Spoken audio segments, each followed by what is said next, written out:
Alright, what is going on, everyone? First and foremost, I want to say thank you for being here right now, watching this video. I'd really appreciate you for your time, and I'd really appreciate if you do consider subscribing, because it truly does help me out a lot. Now, we got the current state of YouTube boxing, man. It's genuinely sad, man. Remember we used to see Jake Paul knocking people out. KSI also getting knockouts, you know what I mean? We also used to see KSI also getting knockouts. Now it's just like pretty boring, man. And no one's really watching Jake Paul fight anymore. Same with KSI. But the thing with KSI, man, KSI fought Tommy Fury and lost, man. So I don't know, man. A lot of people still tuned into that fight because Tommy Fury is actually a boxer, and the people want to see a YouTube boxer fight an actual boxer to prove that they're actually pretty good. And KSI and Jake Paul ended up losing to him. So, it's pretty bad, man. Now it's just like nobody watches Jake Paul fight anymore. He's fighting nobody. He's pretty sure everybody just completely forgot about him at this point. But just waiting for that Tommy Fury rematch, man. But without further ado, let's play the video. 88 BC. It's one of the most dangerous sports where two half-naked men get in a ring and punch each other until the other one hits the canvas. It's where real men settle their differences in combat, potentially risking their health, all in the name of pride in the face of mental anguish and defeat. And then we have YouTube boxing, where skinny TikTokers and YouTubers, except for Salt Poppy, with similar amounts of subscribers and followers, duke it out to see who can squeeze more pay-per-views, so they can ultimately brag how they knocked out a basketball player. You would think that this wouldn't do well, but actually jump-started the careers of many young influencers today. Contrary to traditional boxing, it's almost expected to be comical in the sense that they actually don't know how to fight. But the captivating part is like seeing celebrities doing something that they don't normally do. Like, can you imagine Timothée Chalamet and Tom Holland gone to a boxing ring? Like, that shit would sell millions. But the main difference is that KSI needs the clout for his hair transplant surgery, and Timothy needs Zendaya. This all started with a relatively unknown and underground YouTuber named KSI. You might have heard of him, 10 mil subs, nothing too crazy. And some random angry British geezer. And one day they got into a fight over some tea and crumpets or something, or whatever British people fight over. And at the time, YouTube diss tracks were the main form of settling beef. But instead of a verbal altercation, they decided to have a physical one. So deciding to not sustain life-threatening brain injuries like a fucking coward, they decided to wear headgear and gloves that were basically soft as pillows. So here's how the fight went. So Joe Weller basically did his best impression of a training dummy, and KSI is basically like a basketball player trying to box for the first time. Nate Robinson. But at least he threw a punch. This was scheduled for 6 3-minute rounds, and KSI won a minute and a half into the third round by the way of TKO. Wow, what a surprise. I mean, Weller is actually salty that he didn't win, even though bro didn't even throw a punch at him. So then, more irrelevant YouTubers showed up, namely Logan Paul and Jake Paul. Basically, the whole internet hated the Paul brothers for Jake Paul upload.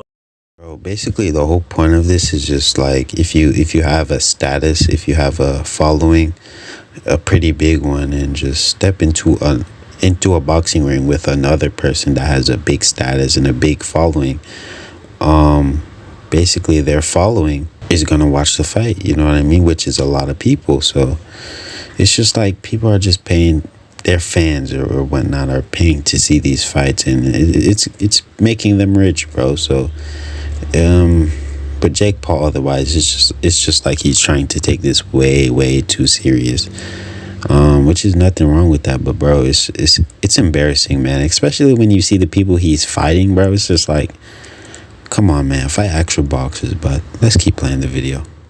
Uploading the Grammy Award winning It's Everyday Bro and Logan Paul's Japan incident. So it was only natural for KSI to call out the Paul brothers.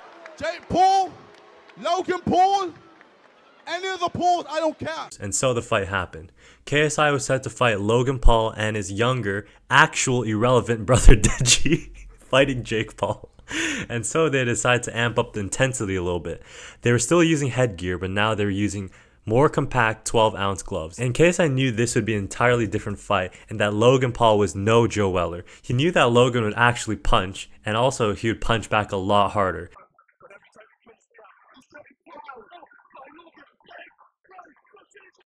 Not gonna lie, you have to realize is that these are pretty much like they're easing into the boxing world. That's why they're wearing headgear and things like that. They're like, kind of, they have to kind of get used to it. Like, okay, and now you can see like nowadays nobody's ever wearing headgear when they fight. Because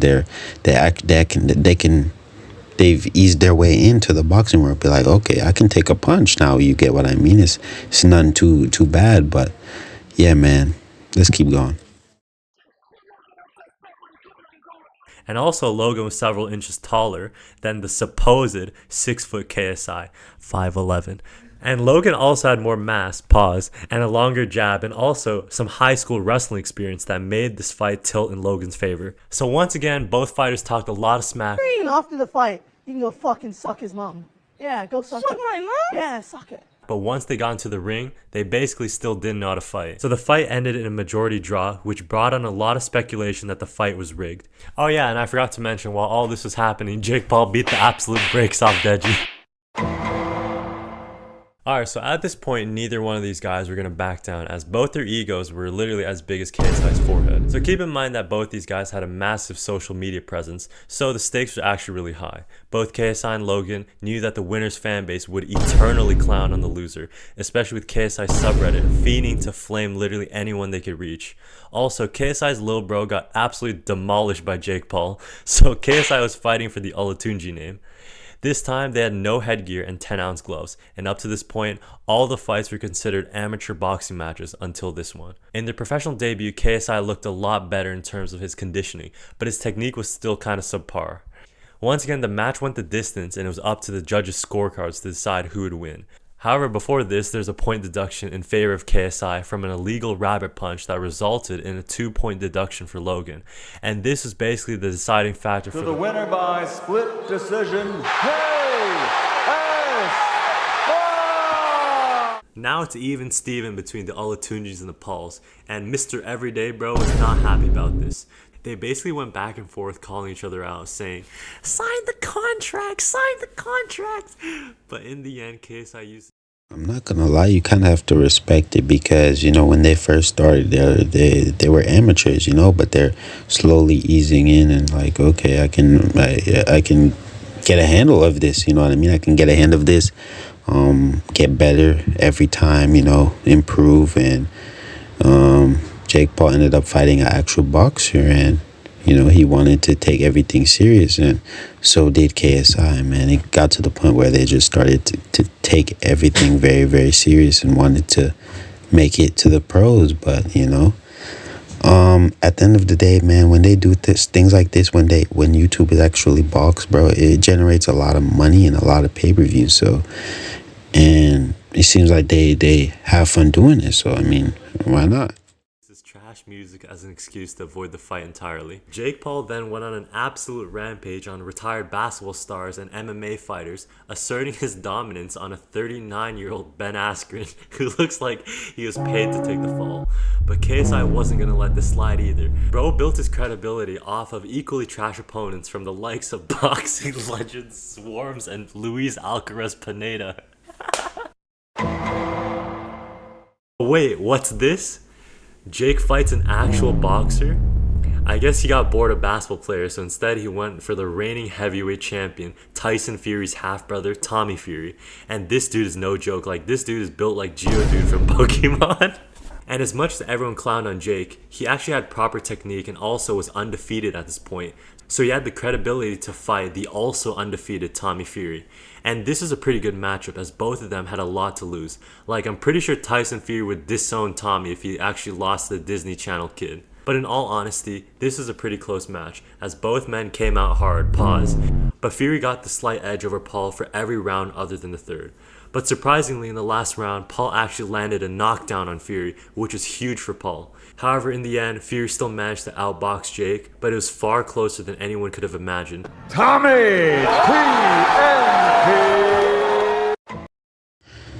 But at the end of the day, man, you gotta respect it, bro, And yeah, man, he took that chance, bro. He took that chance. no risk, no reward. You get what I mean? But at the end of the day, bro, the way Jake Paul was going on about that fight, bro, it seemed like he was gonna run through Tommy Fury, and he just basically got humbled, you know. And nowadays, he's fighting nobodies, bro. He used to fight people with, bro, Jake Paul used to fight people with a name, even though they're old and retired and whatnot. He used to fight actual, like, you know, retired fighters, bro. You get what I mean? People with a name. You get what I mean? And nowadays, he's fighting nobodies. Like, nobody even knows these people, bro. You get what I mean? But let's keep going. So now KSI is ecstatically munching on his tea and crumpets, watching this result, and now he wants a piece of Fury. Pause. After several more irrelevant wins, KSI was finally ready to avenge the Olatunji name, since, you know, Deji got his shit handed to him by Jake. And if KSI beat Tommy, that would indirectly mean he's better than Jake. But unfortunately, Tommy's massive traps, pause, were not going to allow that to happen. KSI went at Tommy with a lot of power, and his training really showed his stamina. Unfortunately, it seemed like his technique receded like his hairline as he threw wild overhand rights, did jumping jacks, and hugged Tommy like it was goddamn Valentine's Day. People actually thought KSI was robbed of the win, as it seemed like he landed more punches. But the only people robbed that night were the viewers who actually paid to watch the fight. In reality, Tommy actually did land more punches and showed that neither Mr. Olatunji nor Mr. Everyday Bro was good enough to defeat an actual boxer. But yeah, man, that is the end of the video. Let me know what you guys think, bro. Like, the way KSI was going on after that fight, bro, he was crying like a baby, whining, I deserve that win. Why didn't, like, bro? I get he actually genuinely wanted to beat Tommy Fury because, you know, Tommy Fury beat Jake Paul, you know, and he really wants to prove he's better than Jake Paul, but that's not the case, man. He got humbled the same way Jake Paul did, and that's that. But at the end of the day, man, it does take a lot of courage to go in there with an actual boxer and actually wanting to prove something. So at the end of the day, I respect it, but bro, take your loss like a man. You know what I mean? Like, bro. But at the end of the day, man, it is what it is, and bro, I'd never respect YouTube boxing, seriously. But I'm not sure what's next for KSI and Jake Paul, man. These two have to, you know, figure that out, because the way Jake Paul is fighting right now, he's fighting complete nobodies, bro, and nobody cares about him anymore. You know what I mean? But without further ado, let me know what you guys think, and subscribe for more content, man. Peace out.